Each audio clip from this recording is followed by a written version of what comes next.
सत्यनारायणाचं पूजन आपल्याला कधी करायचं आहे। अधिक ज्येष्ठ वैशाख पौर्णिमाबद्दल महत्त्वाची माहिती सांगते। दर पौर्णिमेला सत्यनारायणाची पूजा करतो। तो प्रदोष काळ म्हणजे 5-5:30 या वेळेस लक्ष्मी येण्याची वेळ असते, म्हणजे 7-7:30ला लक्ष्मी माता आपल्या घरामध्ये प्रवेश करते, त्यावेळेस सत्यनारायणाचं पूजन केलं जातं। सत्यनारायणाचं पूजन हे आपल्याला शनिवारच्या दिवशी 30 तारखेला करायचं आहे।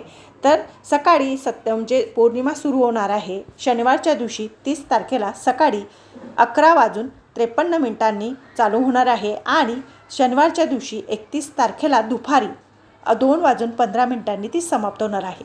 म्हणून सत्यनारायणाचे जे पूजन आहे ते आपल्याला शनिवारच्या दिवशीच करायचं आहे आणि उपवास जो असतो तो आपल्याला रविवारच्या दिवशी करायचा आहे, कारण की हिंदू धर्मामध्ये उगवत्या सूर्याला महत्त्व आहे, म्हणून या वेळेस आपण सत्यनारायणाचं पूजन करायचं आहे।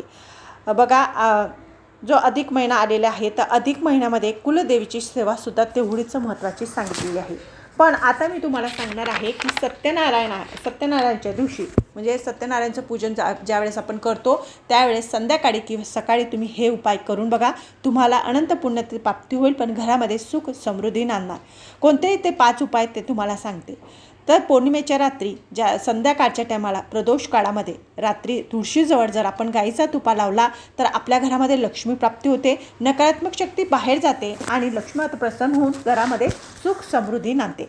दुसरा जो उपाय आहे तो म्हणजे या दिवशी शंखनाद घरामध्ये केल्याने घरातली नकारात्मक शक्ती बाहेर जाऊन सुख समृद्धी धनसंपदा वाढते आणि लक्ष्मी नारायण प्रसन्न होऊन आपल्या घरामध्ये सुख नांदत असतं। बघा, तिसरा जो उपाय आहे तो म्हणजे या दिवशी संध्याकाळी किंवा सकाळी आपल्या घरामध्ये गोमूत्र शिंपडायचं आहे। गोमूत्र शिंपडल्याने घरातली नकारात्मक शक्ती बाहेर जाते आणि घरामध्ये वाईट शक्तीचा प्रवेश होत नाही आणि लक्ष्मी प्रसन्न होते, कारण की अधिक मास चालू आहे। तर अधिक मासामध्ये ह्या सगळ्या गोष्टी केल्याने आपल्याला अनंत पुण्य प्राप्त होत असतं। आता तिसरी जी गोष्ट आहे ती म्हणजे चौथी, ते म्हणजे आपल्याला झोपताना नारायणाचं लक्ष्मी मातेचं नामस्मरण करायचं आहे। असं केल्याने आपले जे पाप असतात ते नष्ट होतात आणि आपल्याला स्वर्ग प्राप्त होतं असं सुद्धा म्हटलं गेलेलं आहे।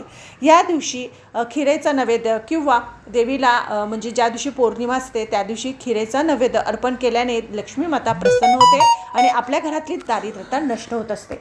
या दिवशी तुम्ही जे 12 वातींची सेवा आहे ती सुद्धा मी माझ्या घरामध्ये करते। तर 12 वातींची सेवा चालू आहे, 11वा दिवस आहे। तर 11व्या दिवशी मी माझ्या घरामध्ये अशा प्रकारे जी बेलवात असते ती बेलवातसुद्धा मी पौर्णिमेच्या दिवशी करत असते, जी केल्याने म्हणजे बघा अधिक महिना चालू आहे तर 33 वातींना खूप महत्त्व आहे, दानाला खूप महत्त्व आहे आणि अन्नदानाला सुद्धा तेवढं श्रेष्ठ महत्त्व आहे। दीपदान केल्याने आपल्या घरातली दारिद्र्यता नष्ट होत असते, म्हणून दीपदान हे कोणत्या पण मंदिरात तुम्ही करू शकतात।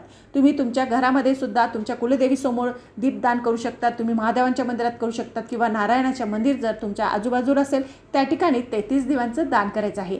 तुम्ही पितळाचे दिवे किंवा तांब्याचे दिवे दान करू शकतात। ह्या दानाला सुद्धा अनंत पुण्याची प्राप्ती आपल्याला होत असते, कारण की अधिक महिना म्हटला म्हणजे अधिक महिना हा आपला लक्ष्मीची आपल्याला सेवा करायची आहे, आपल्या पितरांची सुद्धा करायची आहे। ह्या महिन्यामध्ये दान धर्म केलेलं सुद्धा तेवढंच महत्त्वाचं सांगितलेलं आहे। तर माझं चॅनल तुम्हाला आवडत असेल तर तुम्ही लाईक आणि सबस्क्राईब करायचं आहे, कारण की तुम्ही जेवढं मला मोटिवेट करणार तेवढंच मी तुम्हाला चांगले व्हिडिओ तुमच्यापर्यंत पोहोचवणार। बघा, ही जी सेवा आहे, मी जी दिव्याची सेवा केली आहे त्याची वात एवढी प्रचंड होते तर ती माझ्या देवघरापर्यंत पोहोचत असते। म्हणून आज मी तुम्हाला सांगणार आहे की बघा, ह्या गोष्टी आपल्याला आपल्या घरामध्ये करायलाच पाहिजे। या छोट्या गोष्टी आहे, पण याच्याने आपल्या घरामध्ये सुख येतं, शांती येते, घरातली कटकट वादविवाद समाप्त होतो। तर जेवढी महादेवाची पूजा करता येईल तेवढी सुद्धा करायची आहे। माझं चॅनल तुम्हाला आवडत असेल तर लाईक करा, सबस्क्राईब करा। श्री स्वामी समर्थ।